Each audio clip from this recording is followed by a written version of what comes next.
बारिश के बाद की पुरसुकून रात थी। अहमद अपने दादा जान के कमरे में दाखिल हुआ, जहां चांदनी एक सुर्ख यमनी अकीक पर पड़ रही थी। दादा जान ने मोहब्बत से कहा, बेटा, ये यमनी अकीक है, एक ऐसा पत्थर जिसे इस्लामी सकाफत में खास मकाम हासिल है। अहमद हैरत से इस पत्थर को देखने लगा, जो नर्म रोशनी में जगमगा रहा था। दादा जान ने अहमद को बताया कि सदियों से यमनी अकीक को इज्जत और रूहानी सुकून की अलामत समझा जाता है। अरब के उलमा, सूफिया और नेक लोग इसे मोहब्बत से पहनते थे। अचानक बिजली चली गई और सिर्फ चांदनी यमनी अकीक पर पड़ने लगी। वो पत्थर खामोशी में अजीब सी रोशनी बखेर रहा था।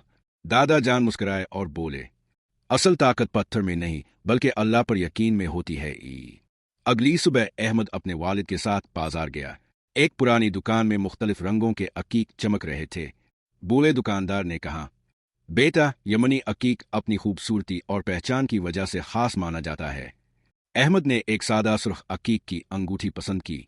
जब इसने अंगूठी पहनी तो इसके दिल में अजीब सा सुकून उतरने लगा। और वक्त गुजरने के साथ अहमद को समझ आ गई कि असल खुशी और ताकत सिर्फ अल्लाह पर भरोसे में है। यमनी अकीक सिर्फ एक खूबसूरत याद दहानी था, जो इंसान को दुआ, अच्छी नीयत और मुस्बत सोच की तरफ ले जाता है।